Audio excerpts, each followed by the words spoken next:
Welcome aboard. This is Signature Evening right here on Signature TV. And it's going to be an exciting time because I am really in an exciting mood right now. I feel like screaming because the Super Falcons have made us proud, right? And then again, you can say that again. Right?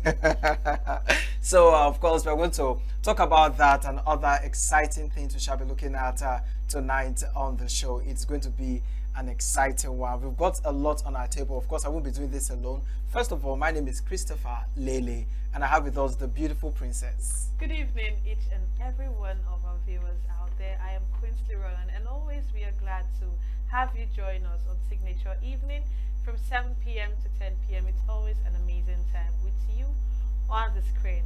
Go ahead, Chris. What exactly is exciting you? You just said that the Super Falcons has made us proud, and they had just won 2-1 against South Africa.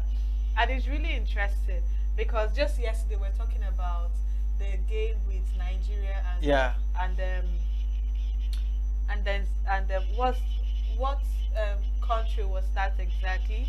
And they had just made us really proud.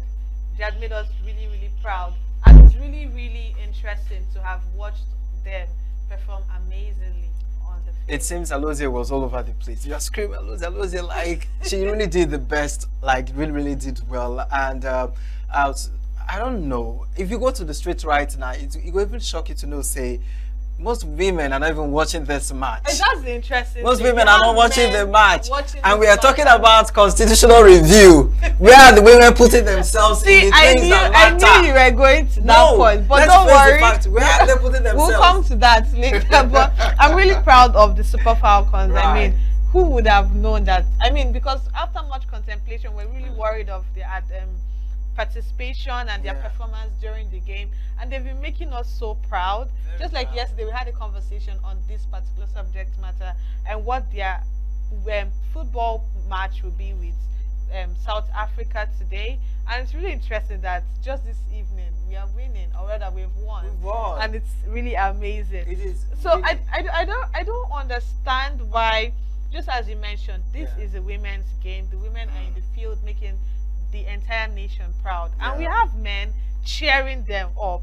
And are you sure we are ready for this constitutional review? Because we are fighting for an important position, and we are not even sounding or looking like we really need it to happen. I don't know if I should say it's an African thing, but I think it's, I don't know if I should even say a general thing. I think it's because growing up, they make girls feel like football is for men. Well, I don't know. It's just a whole lot. We'll go on a short break, and after this timeout, we'll have other interesting conversations for tonight. We are local. International communities observing When the main market is in chaos, people are... We are national. Those in support of this motion as amended say aye. We have taken the vote by default. We are international. Israeli airstrikes. Donald Trump left us the worst unemployment.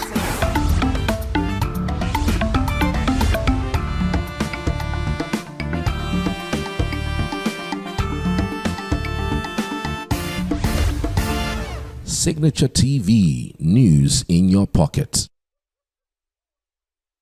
Come back. We were just talking about the football match between the Super Falcons and South Africa. Of course, the women have made us proud once again after their match with Zambia.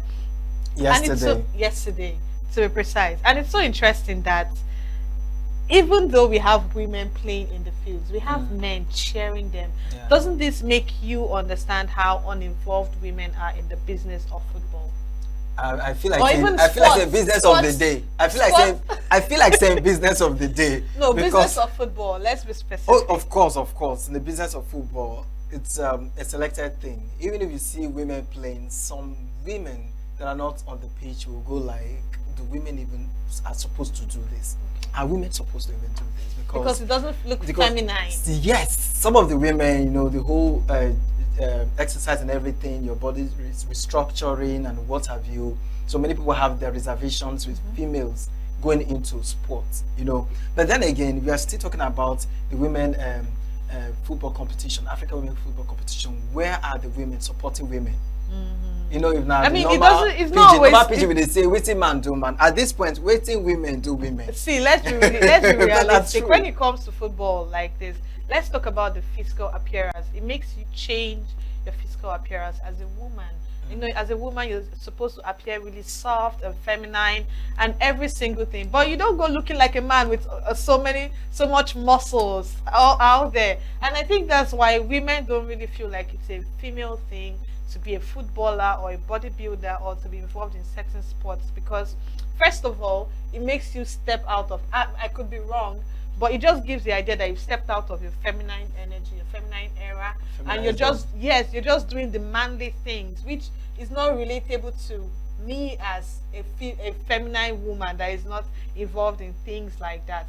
And I think that's why. But on a second thought, just maybe if we have the attention that, or rather give the same attention that women deserve in sports, then we could actually get more women to play football and also expand our football team across the globe. So let's look at what is conventional. All right, what is conventional? Talking about sports and the likes. It's not a matter of a women thing, not a women thing. Okay. Men may have been the forefront of started it, but doesn't necessarily mean it's a man thing, right? But then let's look at it from the angle of passion. It could be anything. Back then, you barely see women doing engineering course in school, university. Absolutely. It's always the mentality is a man thing. Why would what would be doing there? Even in school, the engineering department, I think then in my school, just had like 3 females in the electrical engineering department, and it was funny. You had hundreds of boys and just 3 women there. Stereotyping these things are the reasons why we are here, where we are right now, because it's like you having a nurse department and you see men. Even mass communication. You start to wonder, you start to say the men like, what are you doing? Why don't go for medicine? Another angle why to it starts from parenting, when your parents make you feel like there are gender roles, there are gender things that you should not do, like playing football. When I was younger, I grew up with boys, and whenever I was found playing football with my brothers as a teenager, my mom would always call me to come inside the house and do other house chores while they play. So it made me understand that, you're not built for this. You should do other feminine, like be in the kitchen or go out or play with your female friends, but not play football, because you could get hurt in the same process. So I think that's why we have these gender roles, and it's from parenting as well. It's not just something that you wake up one day and you decide not to. I wouldn't just say it's just on the parents. Okay, these parents also have where they learned this thing from. Some of them that started from schools also learned this thing from school. Recently I was talking to someone, and the person said back then in their school, once you're into the science, you understand, they give you prefects, they give you positions in school. Yes, they prioritize it. You cannot be in the arts department or arts field or whatever, and then they give you the senior prefect. Because you cannot be the senior prefect. No, senior prefect typically is for science students, and that's where the issue starts from. Now, if from a school background, you're not liberating the heart, you're not making people understand what stereotype is and the effect it has on people. If from school we're having that, where you have science, you have art, and the school prioritizes science to art, and you see them having the lab for science, giving them all their attention. And then when it comes to art, you just art is just like, you don't have any lab, you don't have nothing, you're just there. Exactly. And you see these teachers, they are proud and they are bold about it. So we don't joke with our science classes, but the arts, they feel like a normal common thing. So this is where the problem comes from. People, even in the Nigerian universities, when there's a cutoff mark for law, you see it's a bit lower than that of the medicine and surgery and other science courses. And it makes me wonder, are these things not as important as the other? Right. It's really a question that should be answered there. And now that brings us to the constitutional reform. I know you not agree with me when it comes to this conversation, but I feel like this is something that is being pushed for currently. What do you think about this particular development on the women, not just the women, but every other person out there, hoping and looking forward to having a reform of the constitution. Oh, it's a good thing. You understand? At one point or the other, you have to sit back and ask yourself questions. What are we not doing right? What do we need to do right? What do we need to adjust? What is working? What is not working? These are things to look out for. You understand? And I know the women are also clamoring for their own position too in the constitution that will also serve them. They also need a higher percentage that will include them in the activity of the day, right? In politics and what have you. We also have the disabled too. They also want to be there. But now we're focusing on the women, right? Now, the likes of Natasha, even if I know we'll come back to that. We'll come back to that. Yes, definitely. but the likes of Natasha is still making the rounds. How many women are actually coming out right now to support her, to be a voice? Women supporting women. Should I don't call them like the when you use that feminists? term. Where are they? Now, if we're also talking about, we may still have to go back to the football somehow. It's fine. They're all connected. Yeah, because we're still talking about women. If you go at the streets now and ask any women, what really are you watching? Okay. Is it the Chelsea? Well, most women, I won't be surprised. Most women watch football because their partners, their lovers are there. Exactly. If I ask you now, Quincy, I'll ask you now, what is your favorite club? You tell me it's Manchester United because maybe there's that guy.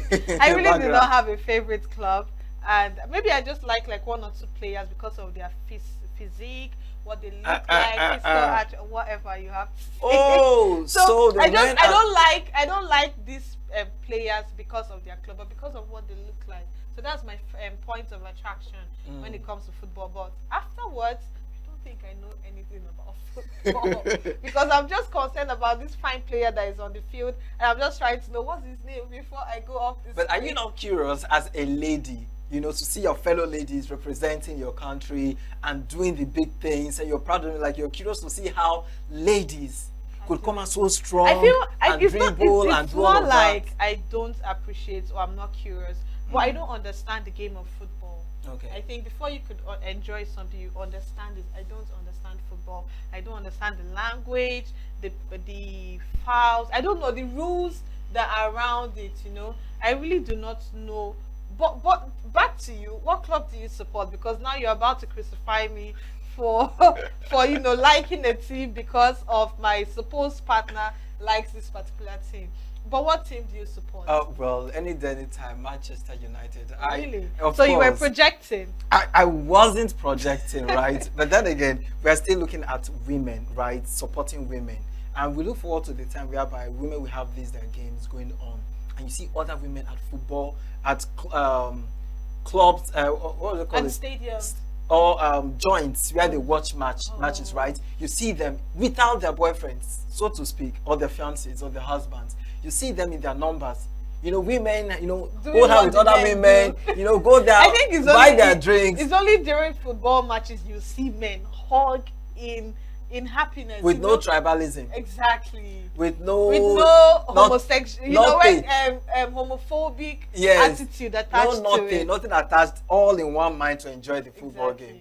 But then again, when I'm going to see women come out in that number and do the same thing? I think it has to start from the grooming, orientation, make women understand that they could be involved in things, that the world has revolved from what it used to be to having gender roles to having women take up even serious positions that we think the men own. That also still takes me back to school. How many schools organizes football?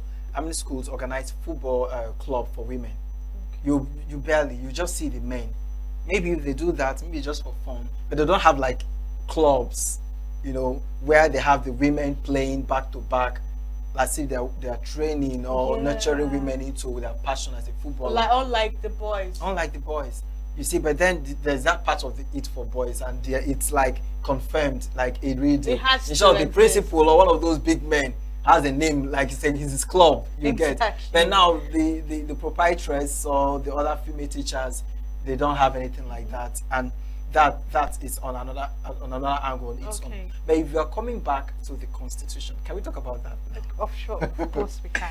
All right, so the likes of Natasha came on board today, and according to her statement, she said she was excited and happy to be alive and resume back to duty, which is really cool. Just recently on the news, we learned that. But she Yeah. was denied entry, though. She was denied entry. And it's surprising because this same lady has stated clearly that I'm going to resume office on Tuesday. And you know one thing I like about Natasha? She's a talk and do woman. That's one thing I love about Yeah, her. She, yeah. whatever Natasha says, she's going to do. So whatever it is that will happen should just happen. But one thing for sure is Natasha is going to stick to her words and do whatever he thinks that she promises to do. But now, being rejected, or rather being denied entry into the National Assembly, Yeah. what is going to be the next step For Natasha or for women. for Natasha? We'll well, talk about women. Well, Natasha, it's she doesn't take no for an answer, especially when she knows she's right. Yeah. You understand? I believe she will go back, put things together, and come back. She'll still come back somehow. She'll still come back because she's still standing on her court rule. You know, that's where she's getting the justification to show up. And this also begs the question: what happens to the constitution if women are not given the voice? If women cannot express their rights, what happens to it? Now, it's even embarrassing as a country that women have to say it, have to call themselves out and have protests and say things to be part of a constitution that majority of the numbers they fall under, the population. Women, they are much. So should women now all have to clamor? You know what should be the right thing to do? If the people working on the I constitution, think that's why, just like you mentioned, I think that's why that's where the constitutional reform comes in, whereby women are being recognized and told to hold certain positions. But on the second thought, have anybody really stood against women holding a good position in the political world in Nigeria? if they've stood against, it's like No, not practically. But I think there's just this idea that it's a man's world when it comes to politics. But don't you agree?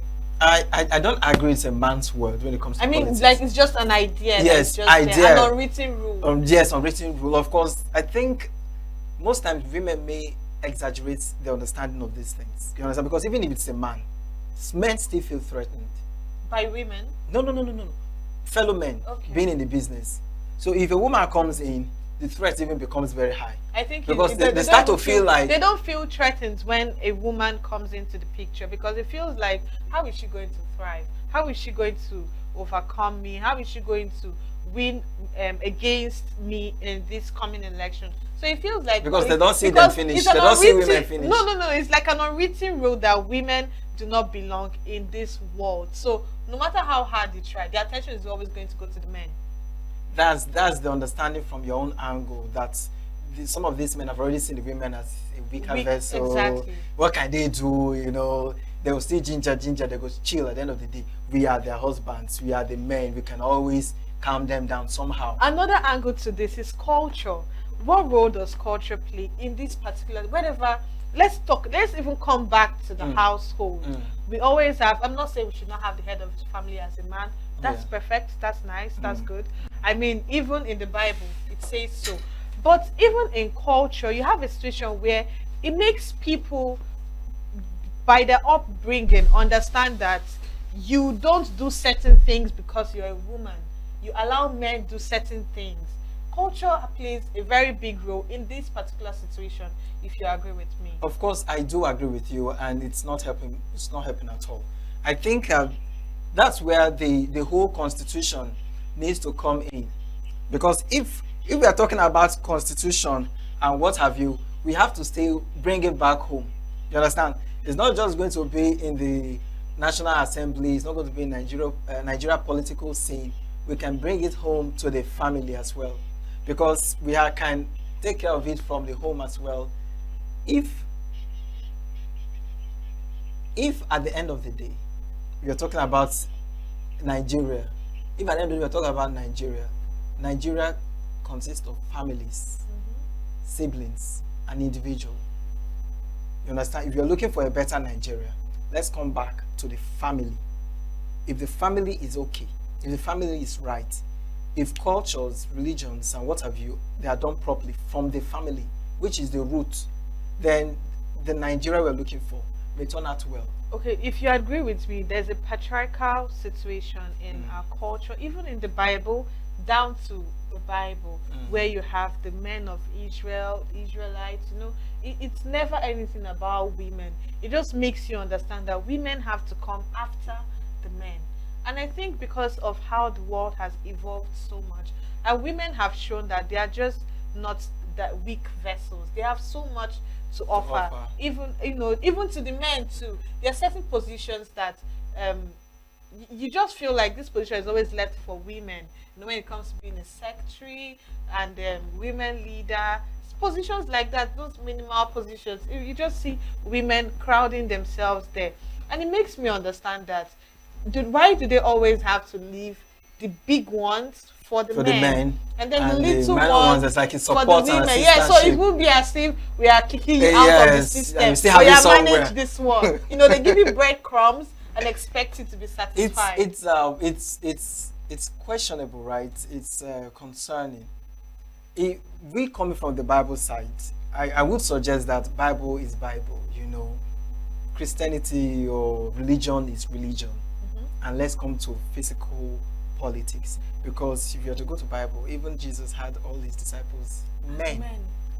Setting I like example. that point. That is questionable, but we are not on that, right? Let's come to the physical, the world, the physical world we're in now. When are we going to have a vice president that's a female?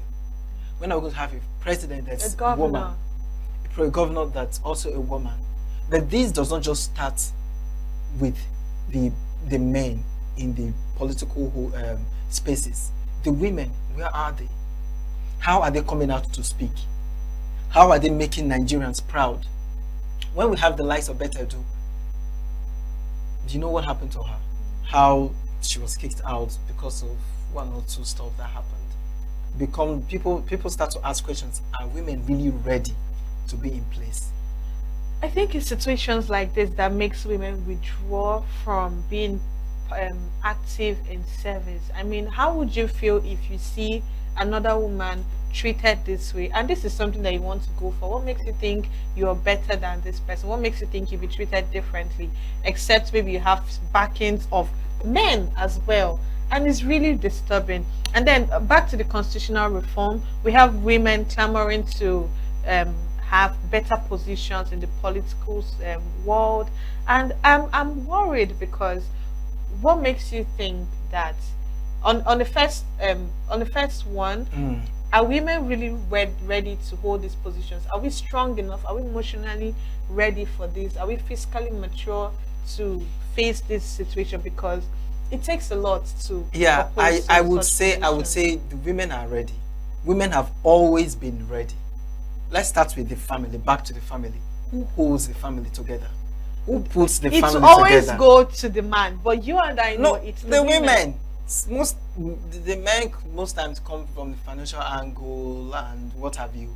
But if you're talking about the emotional, the psychological, the morals and what have you, most times the women do the background work. Most times they're at home to put the children together. Even when they're revolving against their dad, they try to speak to them. Your dad is going out to put food on our table, behave well and all of that. They instill the morals that most of the daughters and sons have now.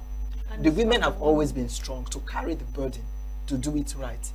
But politics seem to be like another platform for the women. Yeah, it's not like what they're too familiar with, like family affair. And another angle to it, I feel like politics goes way deep into the system, that I feel sometimes it's something that women can't really fathom on because of how complicated it could seem, the sacrifices that you need to make to get things right. The good and the bad and the ugly, everything is all embedded in politics. And it just makes me wonder, are women that strong? Are we really ready for what we want? Are we sure that we can do this thing the way we want and do it properly? Because that's another angle to it. If you fail the first time, best believe you're not going to be given another opportunity. But it's scaring because the way democracy, politics is done in this part of the world is different from the way it's done outside the world. Some civilized places, you don't even have to do too much. You can stay online and just vote. You can just step out, The ballot boxes will Speaking not of be snatched. voting, Nothing will happen, I everything really will want be us to have okay. the conversation on the coalition that is going Yes, on. yes. We'll come to that, please. Okay. Let me just land on what I'm saying now. Now, you know the whole popular saying, grab it, run away with it, do the whole ginger and gra. Wow, really? Now we are now talking about women. Which woman will get that strength to say, make sure you go there and snatch the ballot boxes? To be very ginger, all honest, those to be very, things. very It's- honest, women can do it. Have you seen a woman go for what she wants?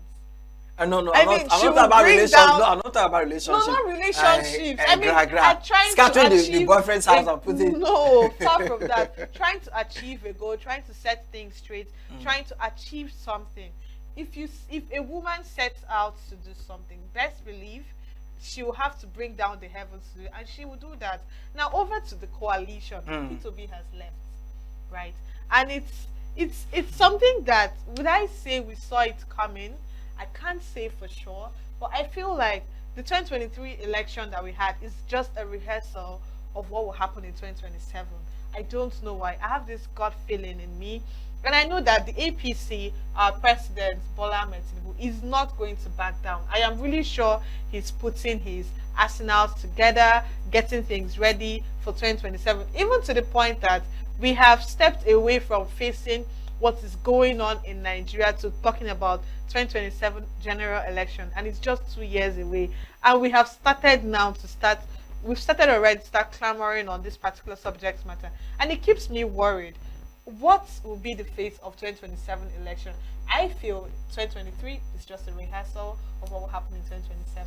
What do you think? I don't know. I don't think 2023 is a rehearsal of what happened in 2027. I'm not of that opinion. See, this thing they do me like initial gra.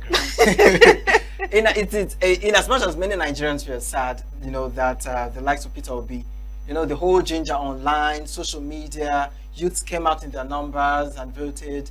And for the first time in forever, you see the youths saying 71, 72, 73. You go online, LP, and stuff like that. It was everywhere. You see youths in their numbers.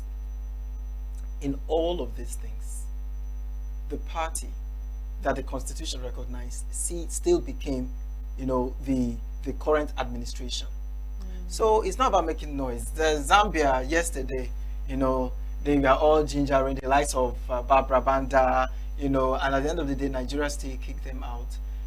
It's not about coming online to make a noise and make fans and make all the entitlement. It's about the youths, the same women we are talking about. Will women even come out to vote? Unless their boyfriend or their girl or their husband drag them. Most of women, there was the whole culture thing, they will still sit at home. They will still sit at home. Most women will not come out. You understand? And then the youth, will they also come out? After they felt disappointed the last election. Exactly, I was coming to that. So after what happened in 2023 election, I am not a prophet of doom. No. But if I'm in the shoes of all Nigerians, or all Nigerians are in my shoe, trust me, you will not see me outside though. Why? Because you can't disappoint me the second time. I mean, see what happened. It was about 4 a.m. that INEC declared the President Bola Ahmed Tinubu as the winner of 2027 election. 2023 election. Oh, I can't be prophesying already. And already we had a situation where people woke up and felt betrayed. Like, how can I go to bed hoping that by morning we'll continue from where we stopped, only to wake up to a new president? And it would have been an issue. The president, in quote, would have been an issue. The issue is the process. INEC. The process. Why would some sites be missing out? The problem is not Nigerians coming out to vote. The problem is not the political party. The problem is not the candidates. The problem is INEC. INEC. Because they are not really, I'm sorry, but it doesn't seem really independent. Or transparent. Right? Or transparent to start with. So if you're even going to go through all the stress, I mean, we saw cases where people were injured, people fought, and people were attacked because they were trying to. A lady was even bleeding. Yeah, she put on her bandage and still went back to vote. So when you see pictures like that displayed, when you see situations like that, and it's heartbreaking to know that you almost lost your life for this cause and you didn't even achieve the essence of coming out for it. And most of them counted their votes before their eyes, only for them to go online and see something else. You saw something else. Most of them, they were there, ballot boxes were snatched from them after voting in your very eye. Some of them, it was not just snatched from them. They would stand and tell you, I instruct you who to vote for. And if you're not voting for that particular party, you should leave. And the annoying part of it is that they kept saying that they've sent military personnel to each of these sites, ballot boxes, polling units rather, to go supervise and inspect and secure from whatever. But somehow, when these things will happen, these military men, these security guys will never be around. Even if they're around. Can we talk about the areas that did not even get their ballot papers to start with? And the people were there stranded to vote, but there was no one there. Was nobody so there. the thing now actually is that the anger from many Nigerians, many youths, were not just about the candidates. It was about the process, the institution that they trusted. You see the ginger that came from the INEC president, the INEC chairman, when he said that the machine was in good shape. This time around, everything will be counted, everything will be done. They invested billions into these things, and Nigerians were happy that for once, the election process will go seamless, no issue, no hiccup. But at the end of the day, it's either IRF was not working for this other center, or one thing or the other was happening, and it's really here, disappointing. and it just scattered everything. It's really disappointing. And then, apart from the electoral process, do you think that the coalition party ADC stands a chance against APC? Okay, that's a long door. No. I do understand your response already, but that's fine. I think we'll just go on a break now, and then we'll have our next conversation for tonight. So after this timeout, we'll have our guest join us via Zoom for tonight's conversation. Oh, she has to be yes. We are local. The international community is observing every Just finished taking why the main market is in chaos. People are We are national. Those in support of this motion as amended, say aye. We have taken the vote by default. We are international. Israeli airstrikes. Donald Trump left us the worst unemployment.